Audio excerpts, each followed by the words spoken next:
Hey, dans cette vidéo, je t'explique exactement comment surpasser ton plateau en perte de poids. D'accord? On va toujours passer par des plateaux, que ce soit la perte de poids, la prise de masse musculaire. En business, si on essaie de créer une entreprise, la croissance va jamais être une ligne droite qui monte comme ça, il y aura toujours des plateaux. Mais pour la perte de poids, ça peut arriver plus souvent que des fois, ça fait 2, 3 semaines, tu n'arrives pas à perdre du poids, tu essaies de faire les choses correctement, mais tu ne vois pas de résultats. Et bien dans cette vidéo, je t'explique exactement quoi faire. D'accord?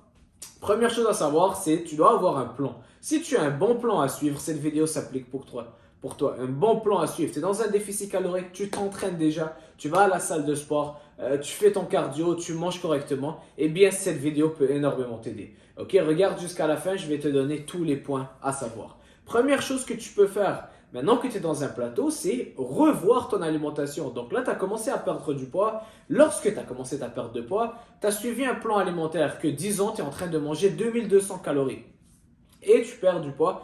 Je ne veux pas que tu comptes tes calories, mais c'est en gros, tu manges 2200 calories, tu as commencé à perdre du poids. Mais maintenant que tu as perdu du poids, eh bien, tu pèses moins, ton métabolisme et quand même, tu brûles moins de calories qu'avant. Tu as perdu du poids, donc forcément, maintenant, pour maintenir, tu as besoin de moins de calories. Ce qui veut dire qu'avant, tu maintenais à 2500 par exemple, maintenant c'est peut-être à 2300 que tu maintiens. Donc avant, ton déficit de 2200 était correct, mais maintenant que tu brûles plus, désolé, maintenant que tu as perdu du poids, eh bien là, tu dois encore manger moins pour perdre du poids. Donc c'est important que tu comprennes ça. Si tu mangeais à 2200 calories et tu perdais du poids, eh bien à un moment donné, tu vas atteindre un plateau et là, tu dois diminuer encore tes calories parce que tu pèses moins. Donc tu as besoin de moins de calories pour maintenir rester en vie. Et c'est pour ça que maintenant tu dois manger moins de calories. Donc tu peux peut-être passer à 2000 calories. D'accord? Tu peux peut-être passer à 1900 calories pour ensuite de ça sortir de ce plateau. D'accord? Ça c'est la première chose à savoir. Et comment faire ça? Tu n'es pas obligé de t'affamer. D'accord? Assure-toi de toujours avoir ta protéine, de prioriser la protéine à chacun de tes repas. Mais ça peut être fait aussi, pas forcément à la journée, mais aussi tu peux compter ça à la semaine, aux 2 semaines. Pourquoi je dis ça? Pour parler des cheat meals. Si tu es quelqu'un qui prend un cheat meal une fois par semaine, eh bien maintenant tu peux en prendre une fois par 2 semaines, par 20 jours pour t'aider à manger moins de calories. Autre chose, c'est enlever les calories inutiles comme les sauces, etc. Si tu manges du ketchup dans chacun de tes repas, ben, tu peux switcher ça pour de la sauce piquante ou de la moutarde et tu vas couper un peu de calories ici et là sans forcément affecter les nutriments que tu consommes comme la protéine, les glucides, etc. D'accord? Donc ça, c'est la première chose, c'est la nutrition. Deuxième chose à voir et à revoir, c'est maintenant ton plan d'entraînement. Avant, lorsque tu as commencé à perdre du poids, disons que tu étais en gros surplus de poids et tout ce que tu devais faire, c'est 3 entraînements semaine. Et bien maintenant, c'est le temps d'augmenter ta charge d'entraînement parce que tu as perdu du poids. Ton corps s'est habitué à ça. Maintenant, on peut aller à 4, 5, 6 entraînements semaine pour t'aider à brûler plus, pour transformer ton corps en machine, prendre de la masse musculaire encore à un niveau supérieur et donc sortir de ce plateau, donc augmenter ta charge d'entraînement. D'accord? Troisième chose, le cardio. Si avant tu devais juste faire 10 000 pas par jour, lorsque tu étais en gros surplus de poids, eh bien ça marchait 8000 pas par jour même. Pour certaines personnes, je leur dis allez juste marcher 15 minutes et ils commencent à se débarrasser de leur surplus de poids, mais parce qu'ils sont en un énorme surplus de poids. Plus que tu perds, plus que ça sera difficile et lent à perdre. Donc maintenant, au lieu que de faire, disons que tu faisais 10 000 pas par jour, ben là on peut aller à 12 000 pas par jour, 15 000 pas par jour et augmenter ton cardio, tes pas. D'accord? Donc c'est plusieurs domaines où on peut aller tweaker des petits trucs. On a commencé avec l'alimentation, maintenant tout est parfait, on ne peut plus rien changer. Ok, on va voir la charge d'entraînement. On passe de 3 à 5 workouts, 3 à 5 entraînements. Et maintenant, le cardio, on passe de, disons, 10 000 pas à 12, 13 000 pas par jour. Et croyez-moi, des petits changements comme ça au long terme, ça fera une énorme différence. Et ça vous aidera à sortir du plateau. Le corps a juste besoin d'un peu de changement pour de gros résultats. D'accord? Une mauvaise idée, une fausse idée que les gens ont, c'est il faut faire beaucoup. Il faut faire 50 000 pas par jour. Bon, j'exagère, mais il faut faire 20 000 pas par jour. Il faut faire 2 heures d'entraînement. Il faut manger 1000 calories par jour. Non, ce n'est pas le cas. D'accord? Des petits changements dans la bonne direction et ton corps va bien réagir.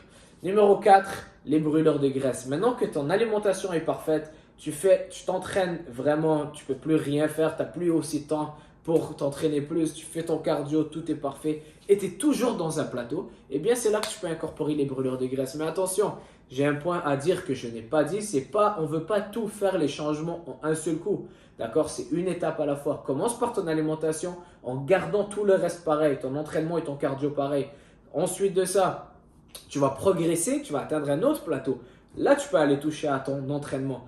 Tu progresses, tu atteins un autre plateau. Là, tu peux aller toucher à ton cardio. D'accord? Et ensuite de ça, tu progresses, tu atteins un autre plateau. Là, on va incorporer les brûleurs de graisse, les fat burners, pour t'aider aussi à accélérer ton métabolisme, brûler encore plus de calories et te sortir de ce petit plateau. Donc, c'est comme des cartes à jouer. On ne veut pas jouer toutes les cartes en même temps parce que sinon, après ça, tu vas stagner. Et là, il n'y a plus rien à faire. Mais ça sera beaucoup plus idéal de jouer une carte à la fois pour t'aider de sortir de ce plateau petit à petit. Et maintenant, les brûleurs de graisse, on va les utiliser, les incorporer. Boum, tu sors de ce plateau.